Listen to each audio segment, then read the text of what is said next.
The first thing I saw that morning wasn't the sunrise spilling gold across my front yard. It was Karen's bright red minivan, tires sinking into the edges of my freshly trimmed lawn, leaving a trail of crushed clover and dirt clods. I could hear the metallic crunch under rubber, smell the faint tang of hot asphalt mixing with the wet earth. And, just to make it worse, Karen was leaning on the hood like she owned the neighborhood. "Morning, neighbor," she chirped, voice shrill enough to make my dog hide under the porch. "Thought I'd just park here. Hope you don't mind." I didn't, but I wanted to. The lawn wasn't just grass, it was my weekend pride, a border of perfect begonias and time I spent hours planting, and she had just turned it into her personal driveway. I could see the sweat on her forehead, the smug curl of her lips, and the gold-plated HOA placard hanging from her rearview mirror like a badge of entitlement. And then it hit me, the tow truck idling across the street, hydraulic arms raised, engine growling. My jaw dropped. Karen, blissfully unaware, was about to get more than she bargained for. But here's what Karen didn't know. I had already started planning something she'd never forget. I'm not just some guy with a lawn. I live at 42 Willow Creek Drive, a cul-de-sac where every house looks like it came out of a Pinterest board. Ours is the kind of house people slow down to admire, with a navy blue door, white trim, and a lawn so manicured that neighbors sometimes ask if we hired a professional landscaper. Truth is, it's me, kneeling on damp soil every Saturday morning, planting tiny rosemary hedges, clipping begonias, and whispering motivational speeches to the tulips. My pride wasn't just personal, it was visible to the entire HOA. Then there's Karen. If homes were people, she'd be the overbearing principal everyone dreaded. Karen Higgins, 54, retired school administrator, walked the cul-de-sac like it was her kingdom. She carried a clipboard everywhere, and I'm not exaggerating, HOA fines were her hobby.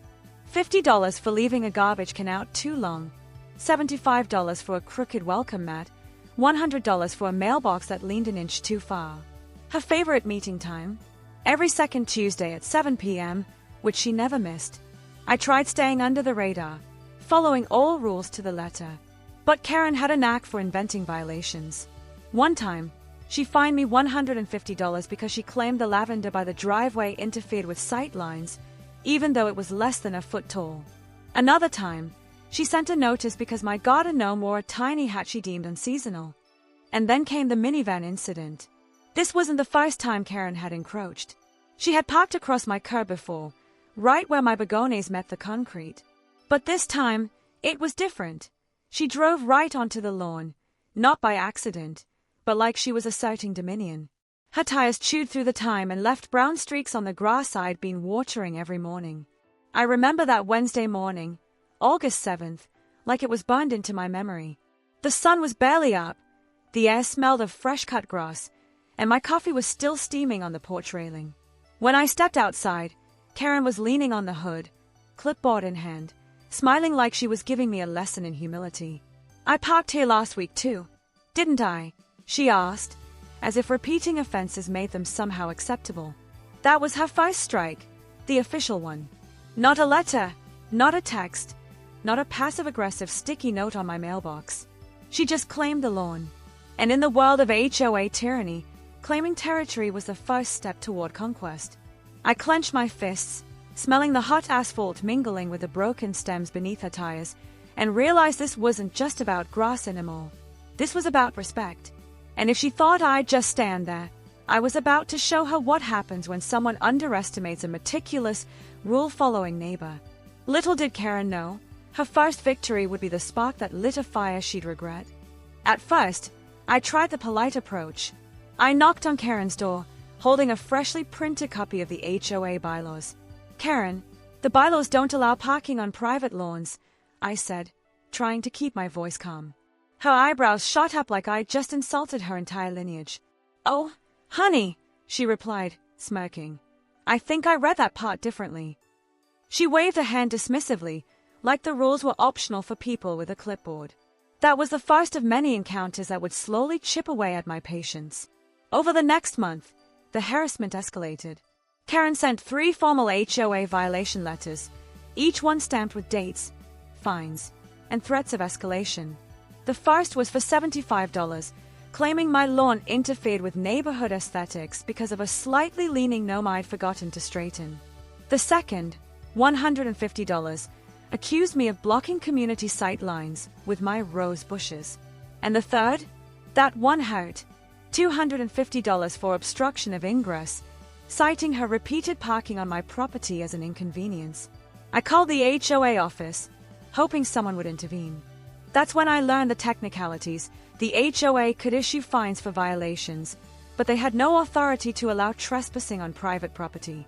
The law required a formal complaint and evidence before towing vehicles, or, more importantly, before seizing my lawn. It was a small victory, but one I knew Karen wouldn't respect until she was forced to. Next came the towing threats. On August 14th, I woke up to another metallic clank across the asphalt. A tow truck had pulled up, engine growling, hydraulic arms raised, as Karen leaned on the hood, clipboard waving. "Looks like I'm enforcing the rules," she shouted, as if that justified crushing my begonias. I ran outside, heart pounding, and flagged down the driver. "You can't tow my truck. It's not blocking the street. It's private property." The driver, flipping through a stack of HOA notices, hesitated. Karen's face went red, lips trembling. I realized she hadn't anticipated legal resistance, and I relished the tiny victory. Public confrontations became a weekly ritual. Every Saturday at 10 a.m., neighbors would gather to watch the battle unfold. I remember one heated exchange in particular.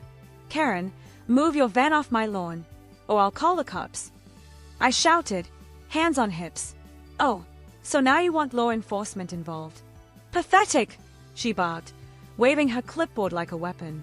"Actually, it's called trespass law, Section 33B. You might want to look it up," I snapped, as whispers rippled through the crowd. Each victory was small, but each loss stung. She would retreat for a day, then return with a new fine, a fresh excuse, or a more humiliating public stunt. One morning, she parked right under my mailbox, leaving tire imprints and mud streaks, laughing as I swept them away. The HOA backed her up quietly, citing a miscommunication, which was HOA speak for "we don't want to deal with her." By August 21st, the pattern was clear. Karen had escalated from petty parking to psychological warfare.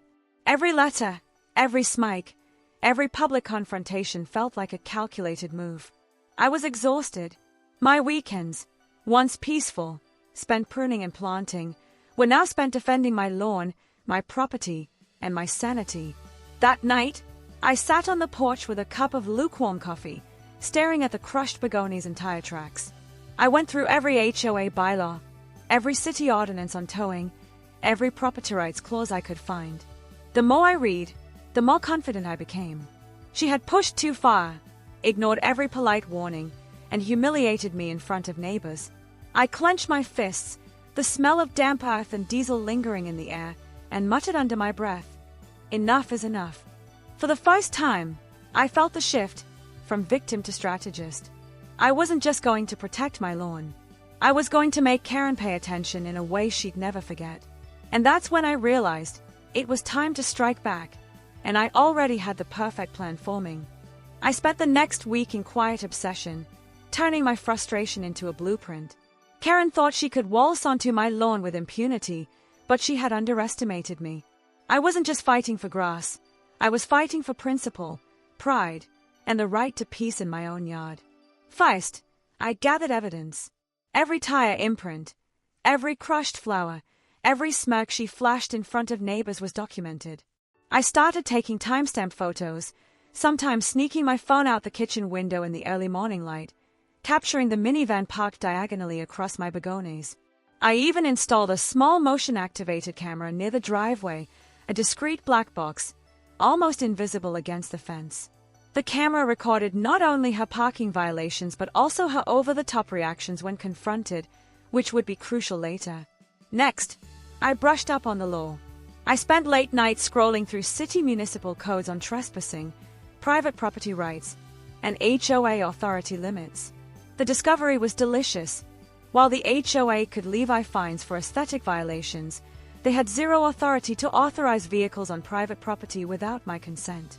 That meant Karen was technically committing trespass every time she drove onto my lawn. I bookmarked Section 145B, the Private Property Enforcement Act, and memorized it like a secret weapon. Then came my covert allies. A neighbor, who I'll call Mark, a retired lawyer with a love for HOA chaos, offered guidance. You can't just yell and take photos. You need irrefutable evidence and a foolproof plan, he said, sliding me a folder with examples of HOA lawsuits and documented trespassing cases.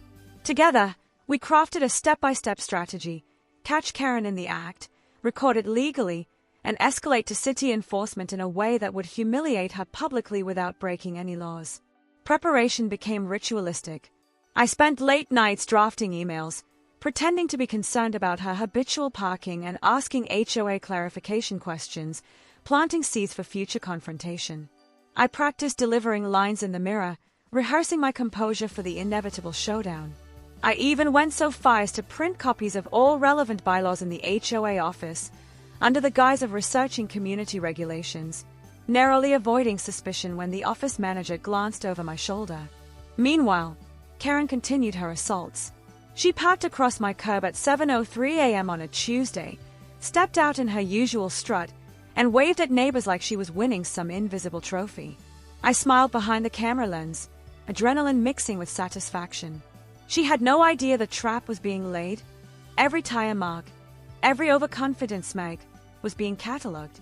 By August 28th, everything was ready.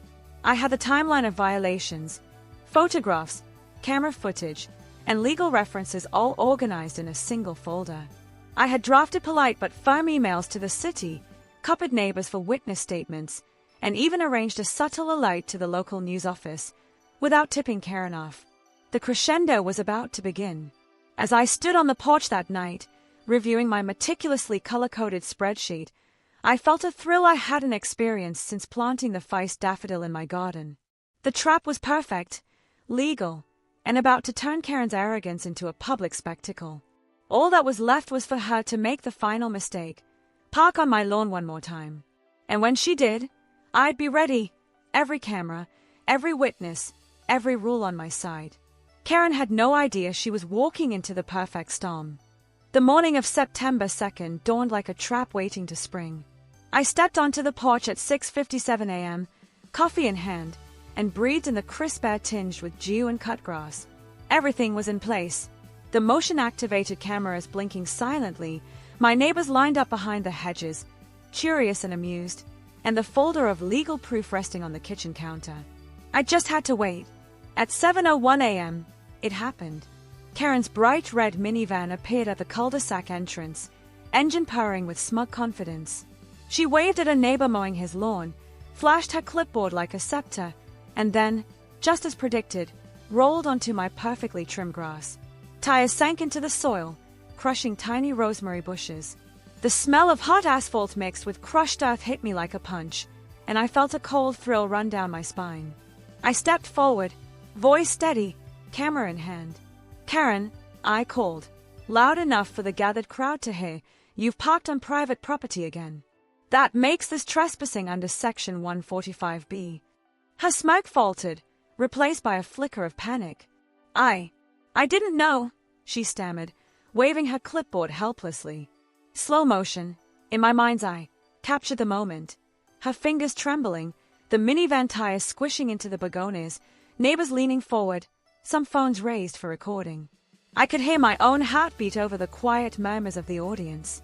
I held up the folder, letting it catch the early morning sun. "Every violation, every tire mark, every smirk you flashed," I said, voice firm, "has been documented. I have photographic evidence, witnesses, and legal backing. And yes, the city is already aware." Karen gasped, clutching the dashboard. You can't." "Oh, I can," I replied, pointing to the cameras. "And I will." At that moment, the tow truck I had secretly arranged for the city, completely legal, city-approved, rolled into the street. Hydraulic arms extended slowly, gleaming in chrome like swords of justice. Karen's eyes widened in disbelief. She had assumed I'd just shout and retreat. Instead, Her own vehicle was about to be lifted off the lawn in front of the entire cul-de-sac. "Ladies and gentlemen," I announced, stepping aside, "welcome to HOA enforcement in action." Neighbors erupted in muffled laughter and applause. One elderly couple clutched their hands to their mouths, whispering. Finally, someone stood up to her. As the truck clamped onto the minivan, Karen's shrill screams pierced the morning air. "This is harassment! Stop!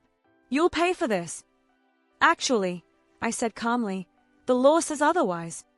I leaned closer, dropping the MIC drop line I had rehearsed endlessly. "You should have read the bylaws before parking on someone else's property." Her clipboard slipped from her hands, landing with a dramatic thunk on the asphalt.